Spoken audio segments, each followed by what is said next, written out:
Welcome to One Cool Story, Tales from the University of Oregon School of Journalism and Communication. I'm your host, Julia Bobach.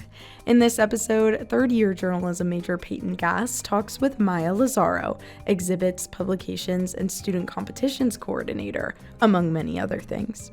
Maya talks about her transition from student to employee of the SOJC, doing a bit of everything, and the many projects she's been part of in UO and out.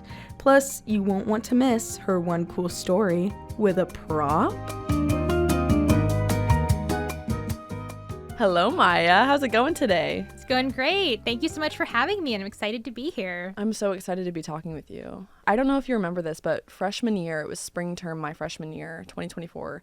You came into my class and helped set up online portfolios for my class, and you came in, and I remember thinking, this girl knows how to dress. Yes, that was Jarek Brandau's ARC class, right? Yes, the Media and Social Action Academic Residential Community. Yeah, you guys did some amazing work in that class. I know, we did a lot that year, and I remember thinking when we built the portfolios, I was like, well, the only stuff I have to show for myself was from this class. So it felt very fitting that we were getting the portfolios then. I was so impressed, though, talking with y'all. Like, I felt like every student in the art class had something amazing they did in high school and they were currently doing as a first-year student in college, and just were already thinking about how they could develop their skills and what next steps they could take to go even farther, and just that go-getter, hungry attitude was really apparent in your group. A lot of go-getters. And that's kind of how I look at you and what you do here. For people who don't necessarily know you, can you tell us just a little bit about your history and how you got here? Absolutely, sure. So I graduated from the SOJC advertising program in 2013, which was shortly after Allen Hall went through its major renovation and became the building we know it as today. I actually was one of the students who gave tours to donors and alums who we had come back to the building in 2013 after we reopened Allen Hall. So that was really fun. I got to kind of see Allen how it was before, which was a building with so much life but super kind of cramped, and then see it evolve into this more modern space that students use and love to spend time in today. So in my role at the SOJC, I coordinate academic events and student publishing projects. I was fortunate enough to get a job offer while I was a student from Professor Ed Madison. So I worked as a student employee before graduation for him, supporting a video production team he was forming, and then my employment was extended a term after graduation. Then I became a temporary employee, then I believe a limited duration or term employee, and then finally I applied for my own position when it became a classified position. So my classification is Education Program Assistant 2, which is really broad. It means that I support educational programming here at the university, but my title is Coordinating Academic Events and Student Publishing. And that actually encompasses a whole bunch of different hats, which I'm happy to share more about. Absolutely. I remember we had a conversation and you talked about the production side of OR Media. Yes. You were, actually producing like video work for them, but then has your work shifted more toward the research and the planning side?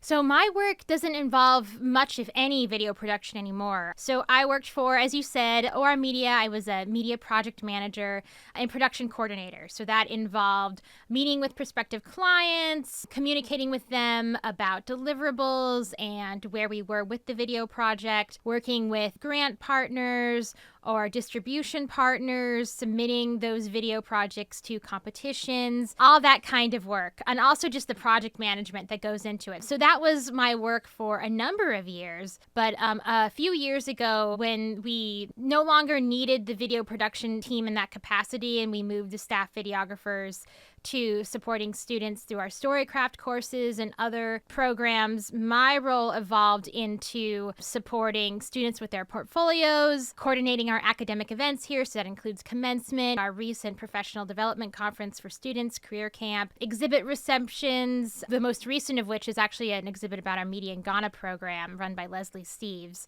All of that kind of work. Also entering student work into competitions, not just video work this time, but writing pieces, photography, advertising campaigns, PR campaigns, that kind of stuff. The whole idea behind my position is I am supporting academic events and also helping students share their work with our community here, with prospective employers, and the community at large.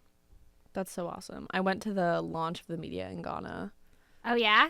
Yeah, that Awesome. was super. That was really, really cool. And so many people turned out. Like I was seeing alums from 2013 pulling up. And that was really awesome. So congratulations on that.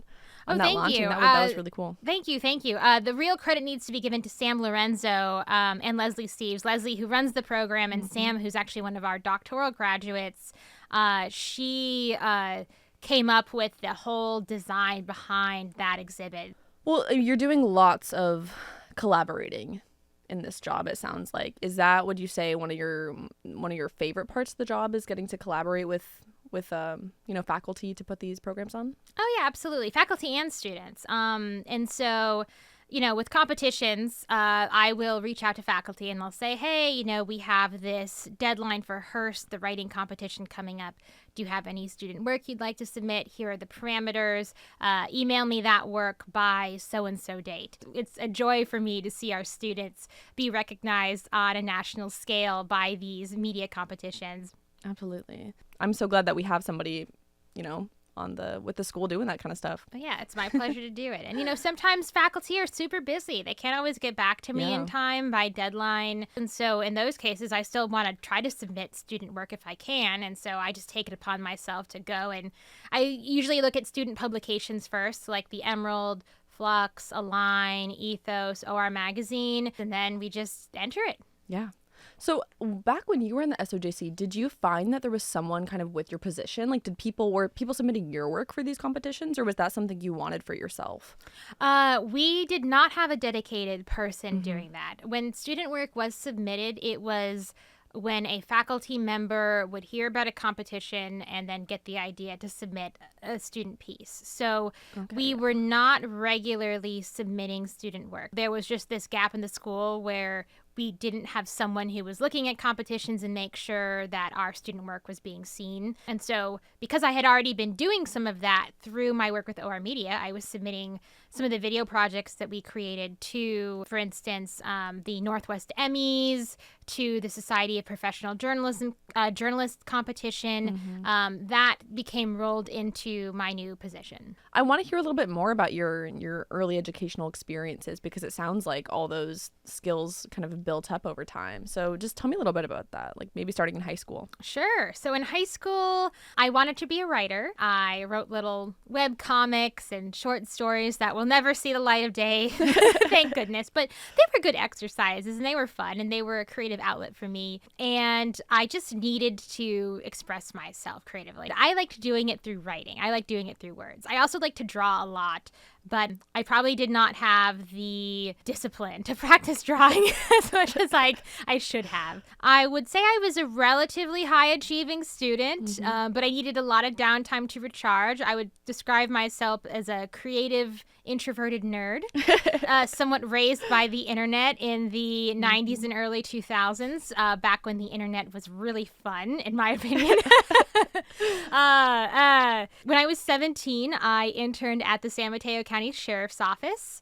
That was an interesting experience because it taught me about what I don't enjoy doing. And I would say the work that gets done there is very important. So my internship, there was filing, organization, scanning, getting the mail and distributing it, just really repetitive tasks for 8 hours a day with barely any interaction with other people. But it taught me I could not deal with repetition. I needed a job that was going to challenge me, where I was going to do different things every day, where I was going to be meeting with people and have an engaging environment. And I really feel like I found that and have that here at the SOJC. It's always important to learn what you enjoy doing, but also what you hate doing, so you can stay far away from it. Though I'm sure that they really appreciated the work you did that summer. I hope so. Yeah. Oh, and I'll just mention, I then moved with my parents to Oregon. They had purchased a property in Oregon. It was just kind of a not so great sort of shack house on an undeveloped plot of land. So I moved with them, stayed with them, got in-state tuition. And while I was doing that, I went to Lynn Benton Community College in Albany, where I was on the student newspaper, The Commuter. I had a wonderful advisor, Rob Prue, who I believe was the former editor of the Corvallis Gazette-Times. Don't quote me on that. But he was fantastic, and I made so many friends there, including some who I went to the U of O with. I was a features reporter, and that was when I got to explore journalism for the first time and also get to delve into feature writing and longer form writing. So then after getting an associate's degree, you came to the SOJC for your bachelor's and you majored in advertising. And you worked on, Ethos, Daily Emerald, and then Flux. And you were handling a lot at the time. So what was that experience like, balancing all of that as a college student? I mean, it was a lot.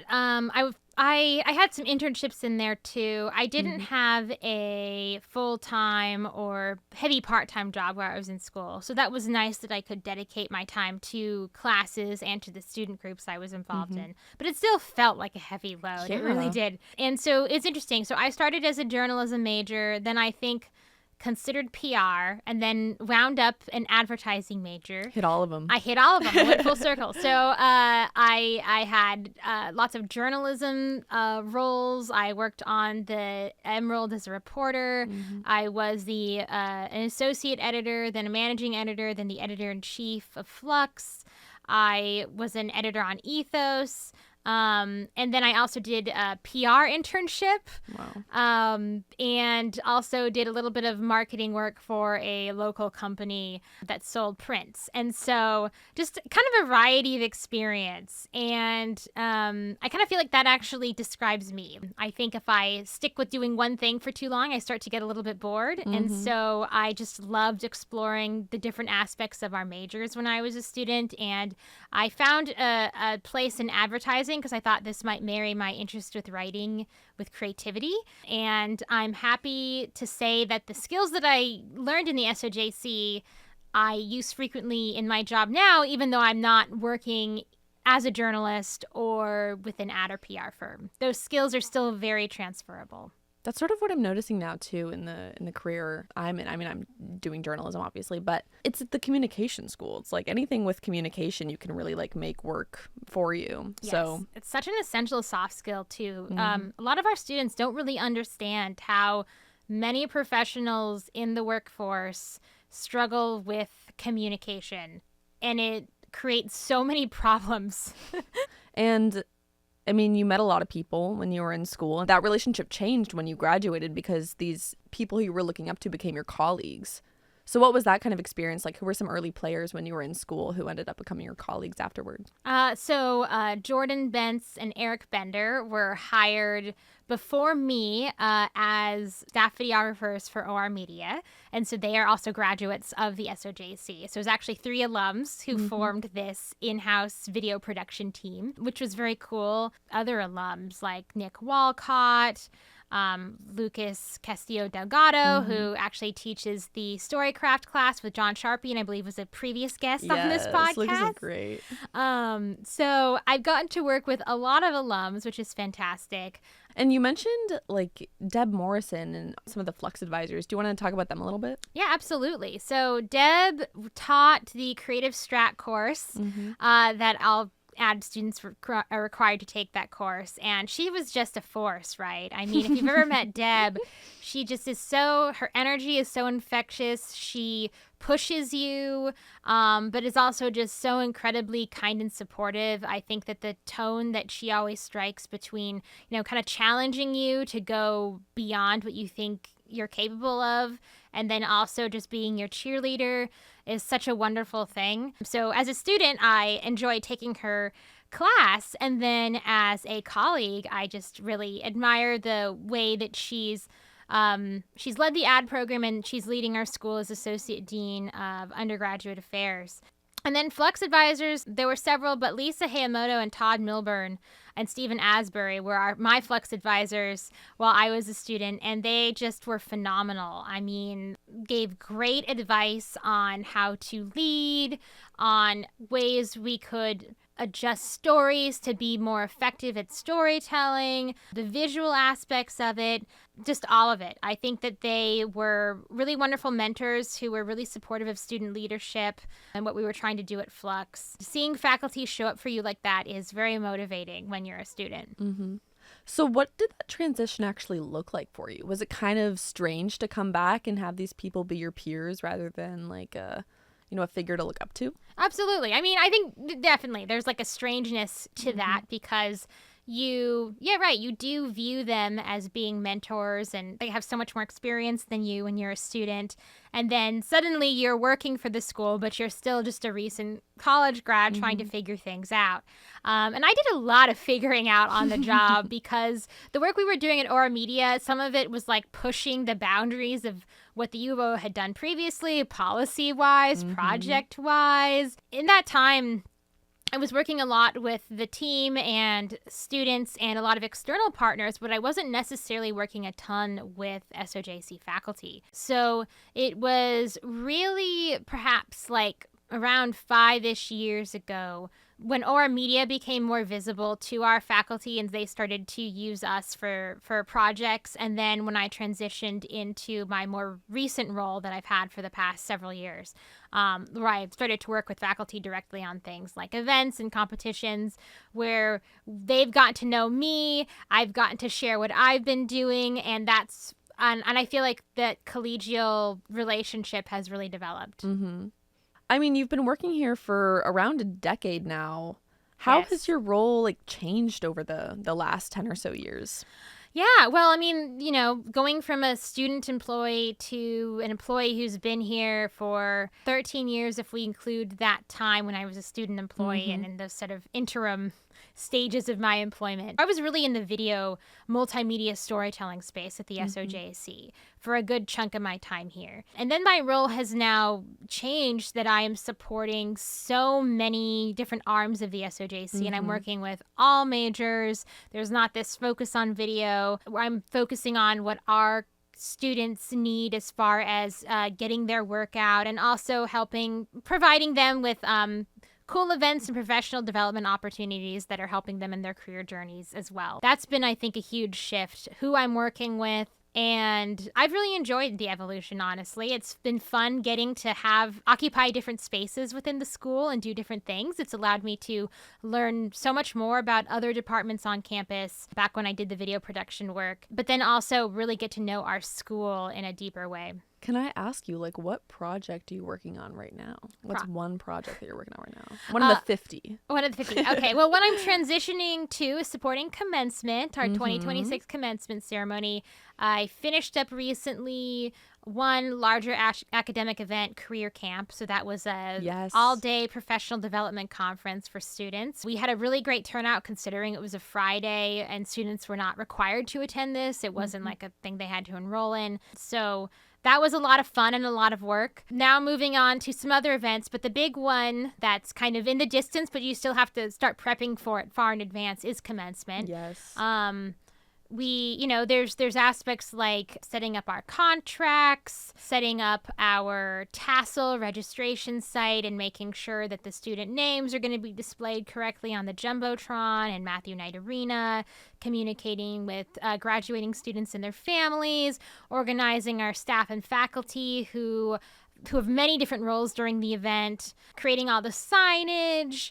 Just there's so much that goes into that. And it's probably our biggest event that we hold of the year. And it's also my favorite because seeing the joy on the students' faces and seeing their families show up in support of them, it's the moment that students have been working toward for the past 4 potentially more years of their time here. And to get to be part of that and make that a special memory for them is something that I really cherish and don't take for granted. Oh my gosh, that gave me a chill, actually. It gives me chills when you are up there looking out at this just massive students in their gowns and their caps, so excited to go up and shake the dean's hand and get their diploma cover, and their parents are beaming in the audience. It's just a really special moment. Absolutely. I remember my brother graduated last year, and I got to the event. It hadn't started yet. It was so early, and I was like tearing up. I was like, this is so important.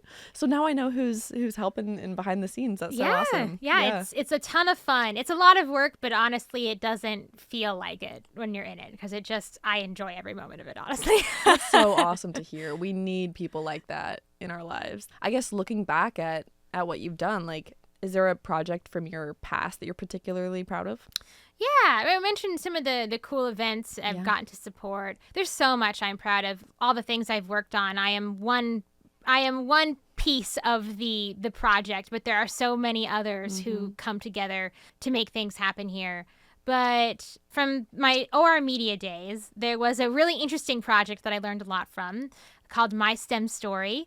That project involved filming mentor-mentee relationships between college undergraduates and high school students interested in STEM fields who are from underrepresented backgrounds in STEM, and then turning the video content from that into online learning modules that we then had students in various high school classes around the U.S. complete and do some pre and post module surveys to see how it impacted their sense of belonging in STEM fields. That's a really short summary of the project. But I was the DGA, so designated grant administrator and project manager for this grant, coordinated the production and the summer camp experience that we put on for the high school students. So we brought them to campus for 4 days. We found mentors who were doing some really cool research in labs on campus. We matched them with our mentees who are high school students who we had also identified. So I had to not only coordinate a production and have student videographers and staff videographers film these interactions and do interviews and film these students being mentored in our labs on campus, but I also had to have chaperones and create actual programming for 4 days of these high school students being here because they were minors, right? And so it was our responsibility to protect them and then also make sure that they were having a great experience here. So I had to be a summer camp administrator, I had to be a grant project manager and a production coordinator all rolled into one. It was probably one of the most stressful it was the most stressful experience I've ever had in the workplace, but it was also really rewarding to know that we did that and that I got to be part of that and that we were able to give these high school students such a great mentoring experience, and I really hope that they did see themselves in STEM after that. I also just learned a lot. I mean, in terms of skill growth, that was a real moment for me. Yeah. With the high schoolers who were attending this, were they only future Oregon students or could they go anywhere? They could go anywhere. Wow. So yeah, you really had kind of a national reach then because these students were taking their skills and applying it to different. Yeah. Well, the students were from Oregon, but they weren't necessarily applying to the U of O. I think the modules, though, that we created. So, we filmed these interactions between the mentors and mentees. We filmed interviews, turned those into learning modules, and then had high school students watch and complete some activities related to these video modules. That actually had national reach because that was like an online platform that students could go to and experience. So while it was created in Oregon, we had participants from all over the country go through the modules. The blood, sweat, and tears was worth it, I bet. I think so, yes. That's awesome. Yes, and, lots of research papers and insights have come out of that, too. So, I wasn't right. I did some editing and contributed a little bit to those research papers, but it's just great to see the research that's come out of it as well. Well, Maya, at the end of these episodes, we like to ask our guests to share one cool story, whether it's a unique experience you've had or something you've done for work. So I'll let you take it away. Sure. So I had to think about this because I had a few stories I thought I might share, but this one's kind of special because it's just something that I do with my husband. And so every year we create a unique holiday card that we send out to friends and family. And the theme is always somehow hot Cheetos related. or Cheetos related. Why? I really enjoyed hot Cheetos when I was young. I don't really, they're fine now. For some reason, they had a grip on me, and I thought that was amusing. So the first year we made Cheeto ornaments and hung bags of Cheetos and actual individual Cheetos from a tree and took photos of ourselves in front of that, and that became the card. And on the back of that card, there was like nutrition facts. I actually have an example here. Oh my gosh. So this was year one. And these are like very low budget, low production value cards, but that kind of adds to the extreme dorkiness of them.